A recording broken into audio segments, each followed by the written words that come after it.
Hello friends, मैं आपकी दोस्त अदिति फिर से लेकर आई हूँ आप सभी के लिए संजीवनी एंड्रिया की स्टोरी का अगला पार्ट। आई होप आप सभी अच्छे होंगे और अपना ढेर सारा ख्याल रख रहे होंगे। चैनल को अभी तक सब्सक्राइब नहीं किया है तो कर लीजिएगा और स्टोरी को लाइक कमेंट एंड शेयर करना बिल्कुल भी मत भूलिएगा। तो चलिए शुरू करते हैं स्टोरी का अगला पार्ट बिना किसी देरी के। एक रात जब बारिश में कुछ छूट जाएगा और कुछ जुड़ जाएगा, यही आज के एपिसोड में आप सभी को सुनने को मिलेगा दोस्तों। कभी कभी प्यार एक बूंद की तरह गिरता है, हल्के से, धीरे से, और जब वो छूटता है तो सब कुछ बदल देता है। जहाँ आज दो दिल नजदीक आने वाले हैं, वो गांव जहाँ सांस्कृतिक कुछ झांकियां झलकने वाली हैं, और उसी के जरिए आज दो दिल शायद एक हो जाएं। आसमान में बादल थे, न ज्यादा गहरे न हल्के। हवा में अजीब सी सरसराहट थी, जैसे कोई अनकही बात कानों तक पहुंचने ही वाली हो। दृष्टि अपने कैमरे को ठीक कर रही थी। उसकी उंगलियां हर बटन को पहचानती थी, लेकिन आज शायद उसके दिल में कोई दूसरा बटन दब रहा था। तभी मेघा पीछे से आई, 2 कप कॉफी लिए और धीरे से बोली, तुम्हारे कैमरे से ज्यादा ध्यान मुझ पर भी दिया करो कभी। दृष्टि ने मुस्कुराकर कहा, तुम हमेशा मेरी आंखों के फ्रेम में होती हो, बस तस्वीर नहीं बन पाती। मेघा ने उसे हल्का धक्का देते हुए कहा, और अगर मैं किसी और के फ्रेम में आ गई तो? आंखों में थोड़ी जलन, थोड़ी शरारत से भरी दृष्टि ने उसकी ओर देखा बहुत देर तक। फिर धीरे से कहा, तब मैं उस फ्रेम को तोड़ दूंगी। अचानक बारिश आती है। पहली बूंद जब गिरी तो जमीन पर एक हल्का सा धुआं उठा, जैसे कोई दबी हुई याद फिर से जिंदा हो रही हो। सबने अपने अपने कैमरे, स्केचबुक और नोट्स समेटे, लेकिन दृष्टि वहीं खड़ी रही, दोनों हाथ फैलाए, आंखें बंद किए। शायद आज वो पहली बार बारिश को खुल के महसूस करने वाली थी। मेघा ने चौंक कर बोला, ठीक जाओगी पागल लड़की। दृष्टि आंखें बंद किए थी और कहती है, कुछ बातें भीगने से साफ हो जाती हैं और कुछ एहसास तभी निकलते हैं जब बारिश उन्हें छूती है। मेघा ने छाता खोला, लेकिन वो खुद भी उसके पास जाकर भीगने लगी। उसके होठों पर एक झूठी नाराजगी थी, शायद उसे भी अच्छा लग रहा था। तुम्हारे साथ सब कुछ पागलपन लगता है, पर अच्छा भी लगता है। आज शायद इस भीगी हुई रात में सब कुछ छूटने वाला था, या कुछ जुड़ने लगा। दृष्टि ने अचानक मेघा का हाथ पकड़ लिया। मेघा, क्या तुम्हें कभी लगा कि हम दो अलग अलग दुनिया से हैं? तुम वकील तर्क में रमी हुई, और मैं बस रंग, रेखा और रोशनी के पीछे भागती एक तस्वीर। मेघा ने उसका हाथ कसकर पकड़ा और कहा, मैं तर्क में हूँ, लेकिन तुम मेरे अंदर की सबसे बड़ी वजह बन चुकी हो। अब मेरे हर कानून के पीछे तुम्हारा नाम है। सृष्टि चुप रही, लेकिन उसकी आंखें भीगने लगी। अब सिर्फ बारिश से नहीं, शायद ये वो एहसास थे जो उसने कभी पहले किसी से नहीं सुनी थे। थोड़ी देर बाद बारिश थोड़ी तेज हुई और दोनों गांव के एक छोटे कैफे की छत के नीचे आ गए। वहीं पर अनिरुद्ध भी आ गए, गिटार लिए, और दृष्टि से कहा, इस मौसम में एक तस्वीर बनाओ मेरी, जिसमें मैं भीगता हुआ गाना गा रहा हूँ। दृष्टि मुस्कुराई और कैमरा सेट करने लगी। मेघा पीछे खड़ी थी, बस देख रही थी, थोड़ी चुप, थोड़ा असहज। शायद उसका मन खटकने लगा और सोचने लगा कि दृष्टि हर किसी के साथ इतनी सहज हो जाती है, क्या मैं उसके लिए अलग हूँ?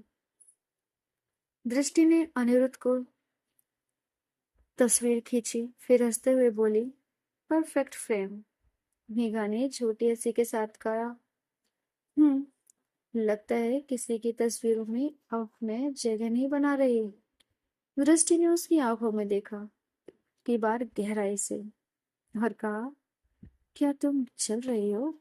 मेघा ने नजरें चुराई। नहीं, मैं तो बस देख रही हूँ कि तुम्हें किसी और की तस्वीरें कितनी पसंद आ रही हैं। दृष्टि थोड़ा पास आई, बहुत पास। तो सुनो मेघा। जैसे ही दृष्टि मेघा के कान के पास आई, मेघा की सांसें गर्म होने लगी, लेकिन तभी दृष्टि ने धीरे से उसके कान में कहा, मैं भले किसी की तस्वीर खींच लूं, लेकिन मेरा दिल सिर्फ तुम्हारी झलक में ही बसता है। इतना सुनकर मेघा के दिल की धड़कन थोड़ी तेज हो गई और उसके फेस पर एक शर्म की रेडनेस आ गई। तभी दृष्टि ने मेघा को रूम में चलने का इशारा किया कि बहुत देर हो गई है, अब चलो, और दोनों कमरे की ओर लौट जाते हैं। कमरे की खामोशी भी शायद कुछ कह रही थी।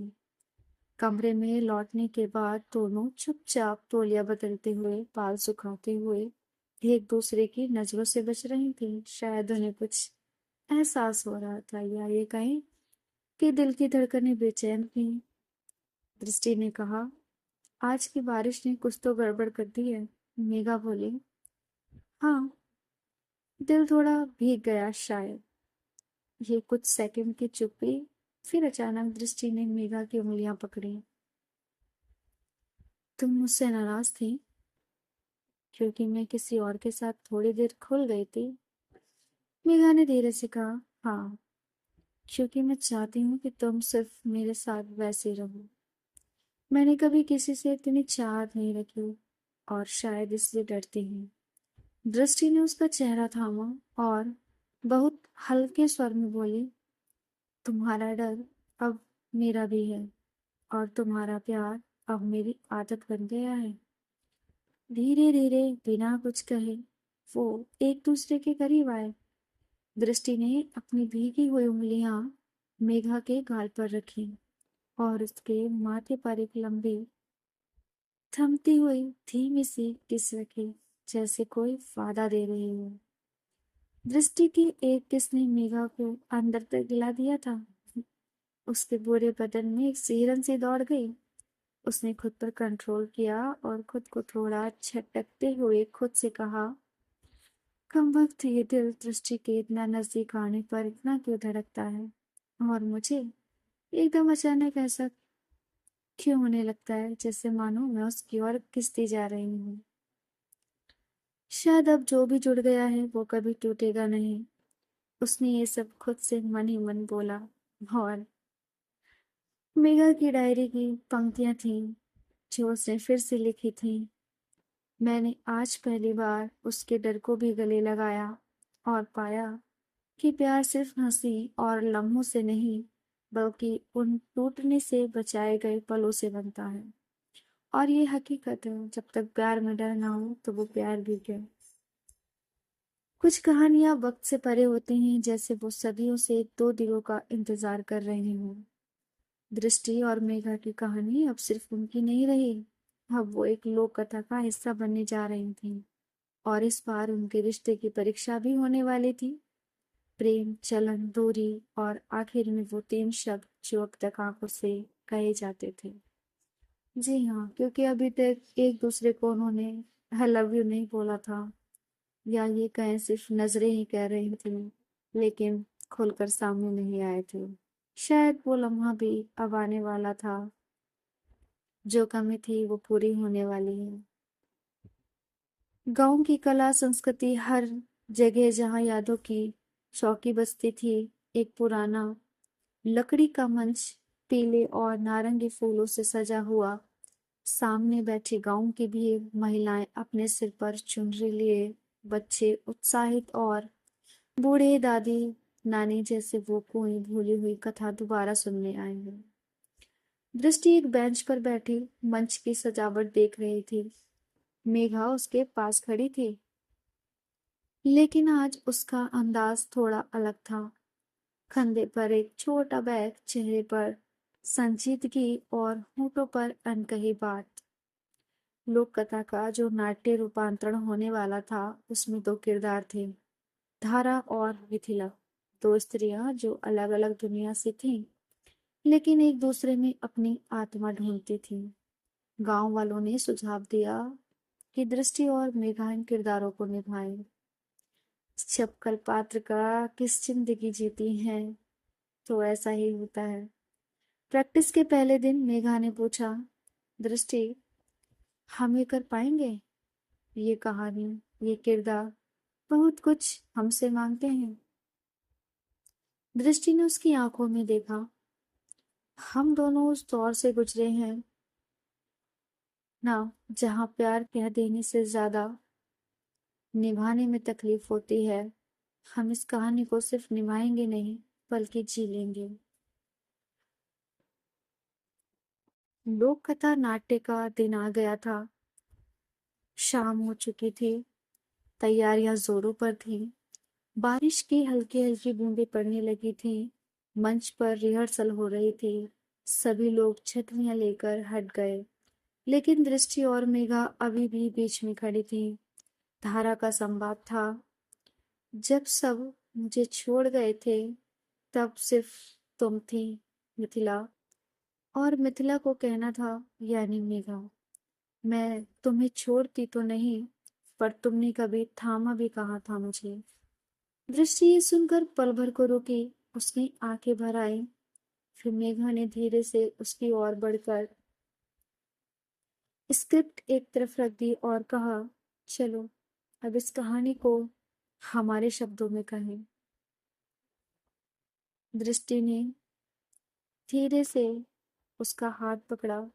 बारिश अब थोड़ी तेज हो चुकी थी। बाकी सभी लोग जा चुके थे, लेकिन ये दोनों अभी भी मंच पर थी। दृष्टि, मेघा, तुम वो हो जिसे मैंने सबसे आखिरी में चाहा, पर सबसे पहली बार महसूस किया। मेघा ने कहा, और तुम वो हो जो मेरी तमाम परतों के नीचे खुद को जगह बनाकर बैठी हो। अब कोई दूसरा वहां आ भी नहीं सकता। दृष्टि ने उसकी ओर बढ़कर बहुत ही हल्के से उसके होठों पर उंगलियां रखी। तुम्हें कहना है आज वो जो तुम कभी कहते नहीं। मेघा की सांसें तेज थी, पर उसने खुद को थामा। दृष्टि ने उसका चेहरा अपने हाथों में लिया और पहली बार सीधे उसकी आंखों में देखते हुए कहा, आई लव यू मेघा। इतना सुनते ही मेघा की सांसें, कर, धड़कन तेज, चेहरे पर एक शर्म सी लाली, सब कुछ एक जैसा झलकने लगा। उसकी आंखें एकदम चमक गईं और शायद थोड़ी सी शर्म से नजरें भी झुक गई। तभी ठीक उसी वक्त दूसरी जगह संजीवनी और रिया भी अपनी ही एक लोक कथा में उलझे थे। रिया ने घर की बालकनी में एक छोटा सा म्यूजिक सेटअप बनाया था। लाइटें धीमी थी और हवा में गुनगुनी खुशबू थी। संजीवनी थकी हुई लौटी थी वकालत के केस से, पर जब उसने रिया को देखा, उसका पूरा दिन जैसे पिघल गया। रिया ने थोड़ा चुटकी लेकर कहा, मेरी तो कोई इमेजिनेशन नहीं थी, लेकिन तुम सच में तुम निकली, और उससे भी ज्यादा। संजीवनी ने हंसते हुए कहा, तुम तो बस मेरी थकावट की चाय हो, मीठी भी और गर्म भी। रिया पास आई, उसके कंधे पर सिर रखकर बोली, मुझे डर है कि कहीं ये सब सपना न हो। संजीवनी, अगर है तो मत जगना, यही मेरा सच है। मेघा और दृष्टि अब कमरे में लौट चुके थे। बारिश अब थम चुकी थी, पर उस रात की बूंदें उनकी रूह तक भीग चुकी थी। दृष्टि ने अपना स्केच बुक खोला। उसमें दो स्त्रियों की एक तस्वीर थी, एक जो चुपचाप देख रही थी और एक जो बाहों में समेटे हुए थी। नीचे लिखा था, हमारी लोक कथा कोई और नहीं लिखेगा, अब हम खुद अपने किरदार बनेंगे। और उसी रात मेघा ने पहली बार कहा, अब कह सकती हूँ, मैं भी तुमसे मोहब्बत करती हूँ। दृष्टि, हर उस भाषा में जो आज तक किसी ने सीखे ही नहीं। आज दोनों ने एक दूसरे से अपने प्यार का इकरार किया, खुल के जिया, बारिश में एक दूसरे को महसूस किया। दोस्तों, कभी कभी ना बारिश जरूरी होती है, जिसके लिए किसी खास जगह की जरूरत नहीं होती है। बस दो लोग, एक एहसास और वो खामोशियां जो दिल की जुबान बन जाएं, यही प्यार होता है। गांव में 3 दिन की वर्कशॉप के बाद आखिरी शाम थी। दृष्टि और मेघा के चेहरे पर थकान थी, लेकिन दिलों में एक खास सी हलचल, एक मीठा इंतजार। इवेंट खत्म होते ही सब लोग धीरे धीरे जा रहे थे। बारिश के आसार नहीं थे, लेकिन हवा में कुछ अलग सा था। सभी जाने लगे और मेघा ने दृष्टि से कहा, तुम जरा कमरे में चलो, मैं 5 मिनट में आई। दृष्टि हंसकर कहती है, तुम फिर कोई प्लान बना रही हो, है ना? मेघा ने मुस्कुराकर कहा, नहीं, बस थोड़ा पागलपन बाकी है इस ट्रिप में। तुम आओ ना कमरे में। थोड़ी देर बाद दृष्टि जब कमरे से बाहर निकली तो उसकी नजर सामने एक छोटे से रास्ते पर गई, जहाँ मिट्टी के दिए जल रहे थे, एक एक करके लाइन में, हवा के साथ झूमते हुए, जैसे कोई इशारा कर रहे हों। उसने उन दियों का पीछा किया और वो रास्ता खुला गांव के बाहर एक पुराने खेत के बीचों बीच बनी एक छोटी सी झोपड़ी की ओर। झोपड़ी के चारों ओर कपड़े की रंग बिरंगी झालरें लटक रही थीं। पास ही एक पुराना रेडियो रखा था और चारों ओर छोटी छोटी फेरी लाइट्स टिमटिमा रही थीं। मेघा खुले बालों में सफेद ढीली शर्ट और पजामे में वहां खड़ी थी, हाथ में रेडियो की नॉब और चेहरे पर हल्की मुस्कान। जैसे ही दृष्टि पास आई, रेडियो से एक धीमा सा गाने बजने लगा। गाने के बोल थे, सुन तो सुन ढूंढने दो जरा। दृष्टि रुकी नहीं, बस अपनी चप्पलें वहीं उतार कर गीली घास पर नंगे पांव चल पड़ी। दोनों की नजरें टकराई। उस टकराहट में अब संकोच नहीं था, सिर्फ अपनापन था, इकरार जो हो चुका था, एक दूसरे के दिल में जगह जो बन रही थी। पहली बूंद बारिश की गिरते ही मेघा ने कहा, लगता है अब आसमान भी हमारे लिए ताली बजा रहा है। दृष्टि ने हंसते हुए कहा, या फिर उसने भी इश्क कर लिया है हमारी कहानी से। बारिश थोड़ा और तेज हो गई थी और वो रेडियो गाना बदल चुका था। ये मौसम की बारिश, ये बारिश का पानी, ये पानी की बूंदे तुझे ही तो ढूंढे। दृष्टि ने मेघा की उंगलियों को थामा, बहुत धीमे से, और डांस शुरू हो गया। कोई फिक्स स्टेप नहीं था, बस दिल की लय पर डांस करते दो लोग। वो दोनों एक दूसरे के साथ हैप्पी फील कर रहे थे।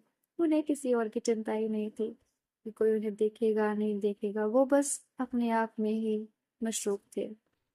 दृष्टि ने एक बार फिर उसे अपनी ओर खींचा, पास लाकर उसकी पीठ पर हाथ रखा और धीमे से कहा, तुम मेरे हर अधूरे गाने की धुन हो और मेरी हर चुप्पी की आवाज। मेघा ने हंसते हुए पूछा, और तुम क्या हो मेरे लिए?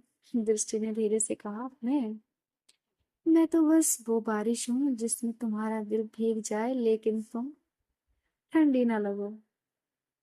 बारिश अब तेज थी, मगर उनकी सांसें उससे भी ज्यादा भारी थी। दृष्टि ने अपना माथा मेघा के कंधे पर टिका दिया और कुछ देर तक कुछ भी नहीं कहा। बस वो म्यूजिक चलता रहा और वो बारिश गिरती रही। मेघा ने दृष्टि के कान के पास जाकर धीरे से कहा, इस पल को मैं हमेशा याद रखूंगी, क्योंकि आज मैंने खुद को पहली बार पूरा महसूस किया है। दृष्टि ने उसकी कलाई थामी, उसे घुमाकर अपनी बाहों में ले लिया और बोली, और मैं तुम्हें हर पल, हर सांस में अपने अंदर रखना चाहती हूँ, ठीक वैसे ही जैसे बारिश अपनी हर बूंद में को आसमान का प्यार छुपा कर रखती है। और तभी दृष्टि ने अपनी आंखें बंद कर उसके होठों पर एक बहुत ही स्लो, एकदम दिल से और बेहद नर्म कोमल किस किया। ना कोई जल्दीबाजी थी, ना कोई झिझक, सिर्फ वादा। अब तुम कहीं नहीं जाओगी और मैं कहीं नहीं जाने दूंगी। दोनों इस रोमांटिक बारिश में एक दूसरे को महसूस करने के बाद एक दूसरे की बाहों में सो जाते हैं। उन्हें पता ही नहीं चलता कि इन्हें कब नींद आ जाती है। और जब दृष्टि उठी तो उसने देखा कि मेघा उसके सीने पर सिर रखकर सोई थी। उसकी हथेली दृष्टि की उंगलियों में उलझी थी और दृष्टि ने एक लम्हे को थामा, उसका चेहरा देखा और खुद से कहा, मैंने आज किसी को चाहा नहीं, बस खुद को उसमें खो दिया। वहीं दूसरी ओर उसी रात रिया ने भी अपने छोटे से अरोमा कैफे में कुछ स्पेशल किया। रिया ने अपनी पुरानी कविताओं को एक डायरी में संजीवनी के लिए लिखा था। वो उसे लॉ फाइल के बीच में रखकर एक पेपर के नीचे छोड़ आई थी। संजीवनी जब अगले दिन केस की तैयारी के लिए पेपर पलट रही थी तो वो डायरी नीचे कर गई। पहला पन्ना था, तुम्हें पहली बार देखा तो वकील लगी थी, लेकिन धीरे धीरे तुम मेरी सजा बन गई और फिर मेरी आजादी। संजीवनी हंस पड़ी। ये लड़की अब बस सजा नहीं इश्क दे रही है। उसने फोन उठाया और लिखा, आज शाम अरोमा कैफे, कोई बहाना नहीं चलेगा। उधर दृष्टि ने अपने स्केचबुक में लिखा, मैंने उसकी उंगलियां थामी थी, पर सच कहूं उसने मेरे वजूद को थाम लिया था। उस रात बारिश नहीं भीग रही थी, हम थे। और पहली बार मुझे लगा कोई है जो मेरा घर बन सकता है। अगली सुबह जब सूरज भी शर्मा रहा था, बारिश के बाद की सुबह अक्सर ताजगी से भरी होती है, लेकिन आज की सुबह में सिर्फ मिट्टी की खुशबू नहीं थी, बल्कि उसमें उस रात की चुपचाप कही गई बातों की मिठास भी खुली थी। दृष्टि की नींद खुली तो महसूस किया मेघा अभी भी उसके सीने पर सो रही थी। हल्की मुस्कान उसके चेहरे पर थी, मानो कोई मीठा सपना देख रही हो। दृष्टि ने बहुत धीमे से उसकी उलझी जुल्फें हटाई और उसकी नाक की नोक पर एक हल्की सी चुम्बन दे दी। फिर वह धीरे से बिस्तर से निकली, मेघा को जगाए बिना। खिड़की खोली तो बाहर की हवा ठंडी और भीनी थी। हर पत्ता धुल चुका था और आसमान कुछ ज्यादा ही नीला लग रहा था। दृष्टि ने कमरे के बाहर बनी चूल्हे वाली छोटी रसोई से अदरक की चाय बनाई, ठीक वैसे ही जैसी मेघा को पसंद है। कम चीनी, थोड़ी तेज अदरक और बस हल्का सा तुलसी का पत्ता। जब वो चाय लेकर अंदर आई, मेघा जाग चुकी थी, थोड़ी नींद से भरी आंखों में वही पिछली रात का प्यार लियो। दृष्टि ने मुस्कुराते हुए कहा, तुम जाग गई, देखो सूरज आज हमें देखकर जल रहा है। मेघा ने चाय ली, एक घूंट लिया और कहा, और मैं तुम्हारे प्यार में हर रोज भीगना चाहती हूँ, बारिश हो या ना हो। और इस बात पर दोनों ही मुस्कुराने लगती हैं। ये कोई भारी या बड़ी बात नहीं थी, बस छोटी छोटी बातें जो अब इश्क में गहराई लिए थी। घर वापस जाने की तैयारियां हो रही थी, लेकिन दिल अब बस वहीं बस चुका था। वर्कशॉप खत्म हो चुकी थी, सब लोग अपने अपने बैग लेकर बस में बैठ चुके थे। दृष्टि और मेघा भी लौटने को तैयार थी, लेकिन जाते जाते दोनों उस झोपड़ी के पास रुकी जहाँ पिछली रात की वो जादुई बारिश थी। दृष्टि ने मेघा का हाथ थामा और बोली, जो कल रात हुआ वो कोई पल नहीं था मेघा, वो मेरा पूरा होना था। मेघा ने अपनी आंखों में आंसू छुपाते हुए कहा, हम जब अगली बार यहाँ आए तब साथ आए, पर इस बार बतौर मेहमान नहीं बल्कि इस जगह के हिस्से बनकर। दृष्टि, हमारी कहानी अब इस मिट्टी की भी हो गई है। बस रवाना हुई मगर मन वहीं रह गया। जैसे जैसे बस गांव की सीमाओं को पार कर रही थी, मेघा खिड़की से झांककर वो दियों वाली पगडंडी देख रही थी। दृष्टि ने उसके कान में धीरे से कहा, उस रात मैंने भी वो सॉरी उस रात मैं भी वो दिया बन गई थी जिसे तुमने जला दिया था, और अब बुझना मुमकिन नहीं। उधर शाम को अरोमा कैफे में हल्की भीड़ थी। रिया ने सब कुछ पहले से सजा रखा था। उसकी कविता वाली डायरी अब मेज के बीचों बीच रखी थी, पास ही एक छोटी सी कैंडल और 2 कप कॉफी। संजीवनी समय पर पहुंची। ब्लैक कुर्ती में बाल खुले, आंखों में बड़ी शरारत। प्रिया ने बिना कुछ बोले डायरी उसकी तरफ बढ़ाई। संजीवनी आज बहुत अलग लग रही थी, क्योंकि बहुत दिनों बाद रिया ने उसको इस स्टाइल में देखा था। आज की शाम में बोलना नहीं चाहती, बस तुम पढ़ो। संजीवनी ने पन्ने पलटे। हर पन्ने पर एक नई कविता, एक नया इजहार, और रिया की नजरें सिर्फ संजीवनी के चेहरे पर, उसकी आंखों में। तुम आई तो मेरी रातों ने बात करना सीख लिया। तुम्हारे जाने के बाद खामोशियां भी कुछ कहने लगी। संजीवनी ने धीरे से कहा, तुमने अपनी हर बात मेरे लिए लिख दी, अब मेरी बारी है। मैं तुम्हें अपनी खामोशी में रहने देना चाहती हूँ, हमेशा के लिए। प्रिया मुस्कुराई और बहुत धीरे से उसका हाथ थाम लिया। पास ही कैफे का स्पीकर धीमे सुरों में बजा।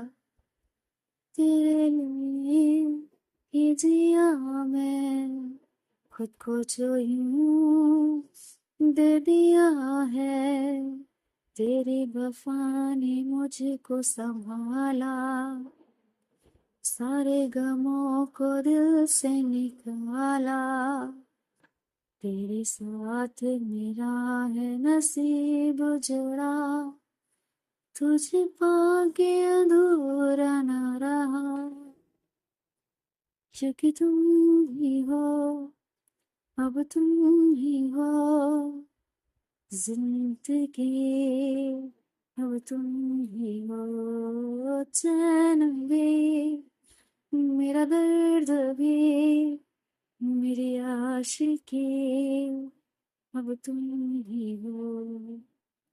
रिया और संजीवनी गाने की धुन सुन रहे थे और एक दूसरे की ओर देख रहे थे। ऐसा लग रहा था वो एक दूसरे में खो गए हो और उन्हें इधर उधर की फिक्र ही न हो। उधर दृष्टि ने अपने स्केचबुक में उस रात की एक छोटी सी आकृति बनाई। बारिश में डांस करती दो परछाइयां और उनके पीछे झिलमिलाते दिए। और उसने नीचे लिखा, इश्क वो नहीं जो शब्दों में कह दूं, इश्क वो है जो तेरे साथ खामोशी में भी पूरी कहानी बन जाए। तो फ्रेंड्स, फिलहाल इस कहानी को यहीं रोकते हैं। जल्दी मिलूंगी अगले पार्ट के साथ, जिसमें धड़कनों का साज बजेगा जब नजदीकियां बस धड़कनों में उतरने लगेंगी। ये सब आपको सुनने को मिलेगा नेक्स्ट पार्ट में। तब तक आप इसे एंजॉय कीजिए, लाइक कमेंट शेयर कीजिए।